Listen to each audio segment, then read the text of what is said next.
Hello, fellow risk takers, and welcome to my worst investment ever. Stories of loss to keep you winning. In our community, we know that to win in investing, you must take risk, but to win big, you've got to reduce it.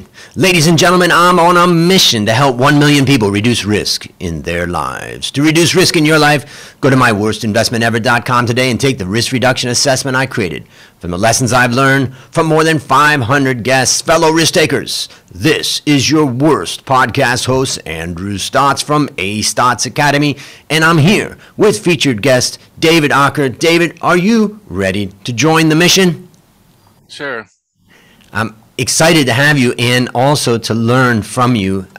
David is really a master in his field, and I'm going to introduce you to the audience. David Aaker, sometimes called the father of modern branding, is the author of 18 books on branding and related topics, the last 3 being Aaker on Branding, Creating Signature Stories, and Owning Game-Changing Subcategories. He is the vice chair of Profit, a global branding, growth, and transformation consultancy.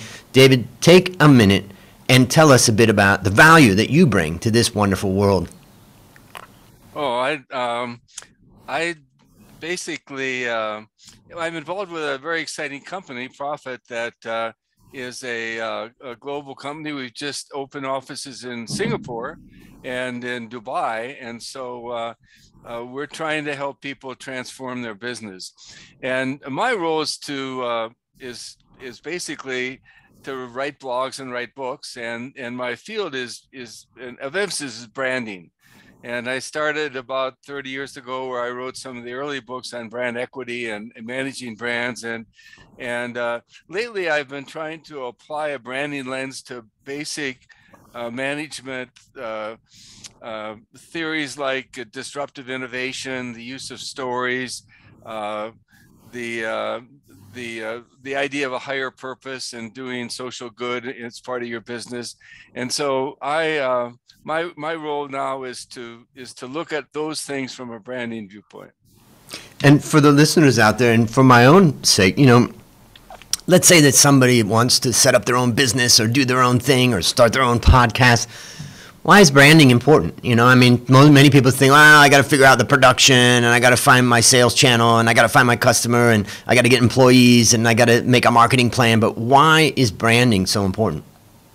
Well, I think that it's important because it's easily neglected, because you're kind of overwhelmed. And that's true in the nonprofit sector that I'm now working in my latest book. People are overwhelmed with getting the business off the ground and keeping it going. They're usually underfunded, they're usually understaffed, and so branding is something that they don't get around to, and so as a result of that, they fail to have the success they really hope for. And what is it about? If someone says, okay, that makes sense, I've been busy and doing all those things, but now I need to do some branding. I'm thinking about, first of all, the creating signature stories is fascinating, about how stories tie into branding. But one of my questions is really like, what's the first step for them? For a person like myself, small, medium-sized business, trying to stand out in this busy world. Well, you have to figure out what you want to stand for going forward that will support the business strategy and your goals, and you have to find something that's unique, something that's differentiated. In fact, in business strategy and marketing, of all the research that's done in the last 100 years, the most robust, the most definitive sort of finding is that success really comes from those that have something different, that have differentiated themselves. So you have to stand for something that's meaningful, that's inspiring, but it has to be differentiated. It has to be something that you do and you do well, that others don't. There's got to be a reason for people to have a relationship with your brand. And that when I think about kind of the marketing books that I read and all that, they talk about the unique selling proposition, and that word unique is kind of interesting, because everybody in business was like, well, we're unique, we do this, we do that, and you think unique means that only you do it. I'm just curious when it comes to branding and that, story about you and your brand and what you're doing, how unique does it have to be? Well, when I started defining what brand equity was and how to manage it, I was motivated by a real intense dislike of the concept of a unique selling proposition. Because it was done by advertising agencies who just wanted to find a platform they could run a whole bunch of ads around. And so they wanted the brand to stand for a single 2-word phrase.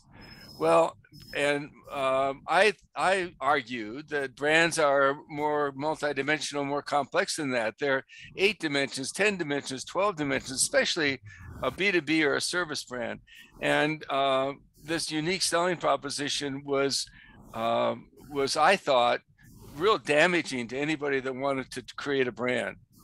And so let's take a look at, let's take my podcast for a minute as kind of a case study. My worst investment ever. I'm on a mission to help 1 million people reduce risk in their lives. I interview people for their stories. Where am I going wrong? Where am I going right from a branding perspective? What could I do as a case study? Well, I think you're really blessed with the fact that you have a name that really says what an important part of who you are and how you're different. And that makes the branding and brand building and communication a lot easier, because every time you say your name and your logo, you're really communicating something of real substance. And if you didn't have that, if you were called Amazon, for example, then you have a real hard road to hoe. And of course, the other side of the coin is, if Amazon was called books.com, they wouldn't be where they are today. So you have a lot of fences around what you can do with that brand. So there's a trade-off, but the upside of it is that if you're happy with the little box you're in, you have a big advantage. And maybe you could just talk, what do you mean by, let's say, subcategories? I know you mentioned that in your book and in your your posts and things. I've seen that.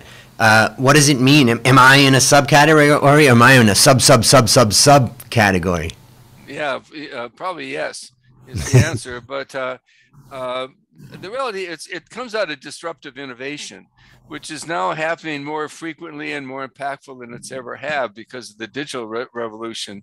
And what disruptive innovation means is that you develop some idea with a must-have, and people avoid other alternatives, and they drawn to you because it's attractive to them. And when branding comes in, is that if you want to be successful, in my thinking, you've got to position the new subcategory, you've got to scale it, and you got to build barriers, and all those are branding issues. And I was reading something that you wrote about the important, you went through 4 critical elements, and one of them was, you've got to scale. And I think that people, including myself, when I started my business, and for a lot of people, it's like, well, we'll take it slow. We got things set up and stuff. But what you realize is that scale is everything, because, as I say, from a financial perspective, you've got to get to $5 million in revenue, because that's the amount of money that you need just to have a professional business with a management team and the operating systems and being able to pay for the software, all the different things that you need. But I'm just curious, maybe you can just give us some guidance about why you think scaling is important. Well, it's because of the digital world. It used to be that if you had a new idea, you'd have to find retailers to carry it, or you have to create retailers. You had to find an agency to run ads and fund that campaign. And now you've got e-commerce, you've got social media, you've got websites. So all that can be done overnight, virtually overnight. And if you try to take a slow and steady approach, and you have a good idea, there's going to be others that will pounce. And they were the ones that will get the most attractive customers, not you. Well, that's a great challenge for myself and for the audience. Last thing I just wanted to ask is, where is the best place for the audience to, follow you, to learn what you're doing? Well, I had so many books and so many I had 22,500 pages, and I had to tell the people at Profit, well, read so many pages from this book and so many pages for that book, and then I wrote Aaker on branding, which is kind of a digest of all the work I've done to that point. And since then, I've written the storybook and the disruptive innovation book. But until then, that captures everything I did. Okay, Aaker on branding. We'll have a link to that as well as to your LinkedIn and other places in the show notes. Well, now it's time to share your worst investment ever. And since no one goes into their worst investment thinking it will be, tell us a bit about the circumstances leading up to it, and then tell us your story. Well, it was a long time ago, back in the 80s. I was an advisor to a software company that made a competitor to Windows that was much better than Windows. And they couldn't get anybody to any of the big computer companies to adopt it, because the safe course was to go to Microsoft. And so they sold to Microsoft. And I had a stock in this company.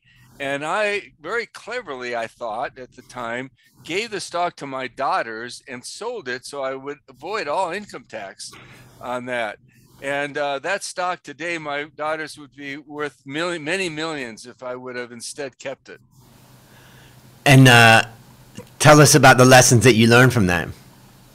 Well, you have to not let stock or saving taxes drive your investment decisions.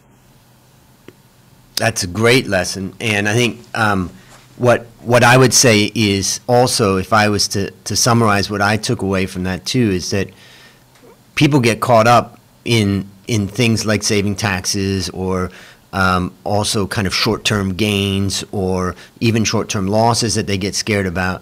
But the real long game in building a portfolio is ultimately letting time work its magic. I think if that's the lesson that we learned from Warren Buffett, 57 years invested in Berkshire Hathaway basically is, the key thing. So I think that concept of keeping your money in the market for as long as possible is a critical thing. And of course, it gets difficult when it's just one particular stock. So obviously you want to have a portfolio of more than one.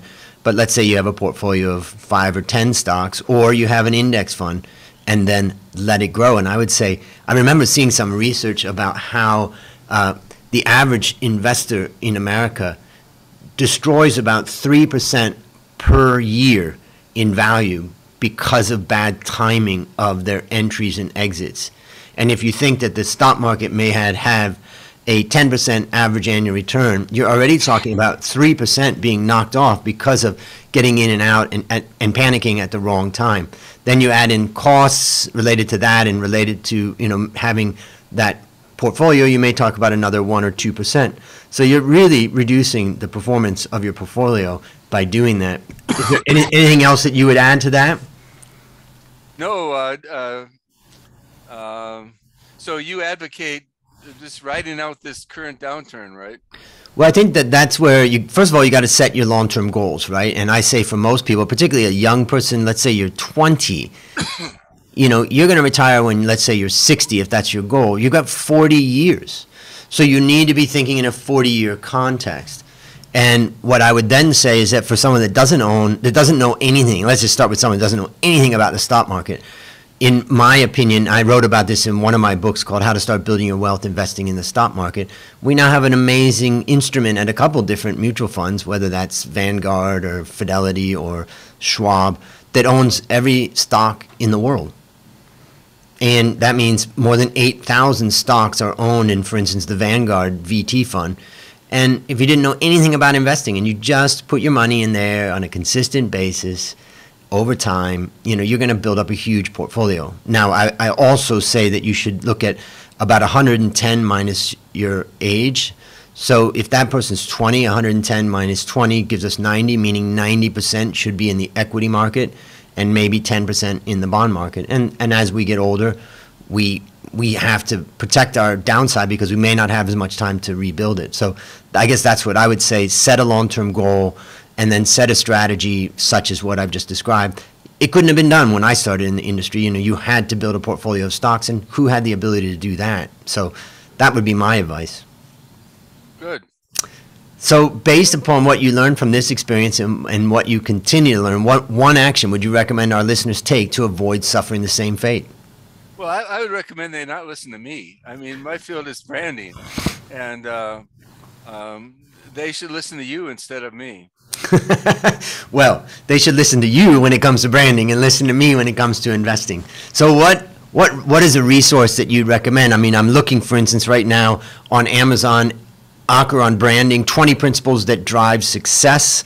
Is that the place that, is that the resource that you think that the person listening should go to start really understanding your thinking? I think so, yes. Okay, fantastic. I'll have that in the show notes. All right, last question. What is your number one goal for the next 12 months? Well, my goal for the last couple of decades has been to try to help people understand how to build brand assets and to de-emphasize short-term financials in their strategy thinking. Well, the interesting thing about brand assets, and I teach this in one of my courses, is the idea that you do not actually get to realize a brand's value until you sell it. So in accounting principles, you may have developed the most amazing brand, but it's not going to be on your balance sheet as an asset, like a fixed asset or an intangible asset that you bought, such as you bought software to run your business and, that type of thing. But with brand value, what's interesting is it comes when you're acquired, and then it comes in as goodwill for the acquiring company when they pay more than what would be considered fair value, and a lot of that's attributed to the brand. So that's, I think, one of the things from an accounting and finance perspective as an analyst, that explains why stocks trade at a price-to-book multiple that is considerably higher than the book value. You may pay 2 times the financial or accounting book value, or 3 times or 5 times. And much of that additional amount that you're paying comes from 2 things: future growth and the value of the brand. So I think it's a critical thing that you build in your company, and you don't realize it until you finally sell your company. Well, maybe I'll just tell the listeners, well, there you have it, another story of loss to keep you winning. If you haven't yet taken the risk reduction assessment, I challenge you to go to myworstinvestmentever.com right now and start building wealth the easy way by reducing risk. As we conclude, David, I want to thank you again for joining our mission. And on behalf of A. Stotz Academy, I hereby award you alumni status for turning your worst investment ever into your best teaching moment. Do you have any parting words for the audience? No, I'm good, except that one thing I've been advocating with little success for a long time is that people ought to manage their charitable giving portfolio as they do their stock portfolio, and look at sectors, and then within sectors, and so on. And I try to get my kids to do that, and I've had little success. But anyway, I think that seems logical. I really think that when you decide to give to a charity on the basis your friend is running an auction, or you get there and get drunk and you get generous, is kind of the thing, is the recipe, if you in the investment world, for a disaster. Good advice indeed. Well, that's a wrap on another great story to help us create, grow, and protect our wealth. Fellow risk takers, let's celebrate that today we added one more person to our mission to help 1 million people reduce risk in their lives. This is your Worst podcast host, Andrew Stotz, saying, I'll see you on the upside.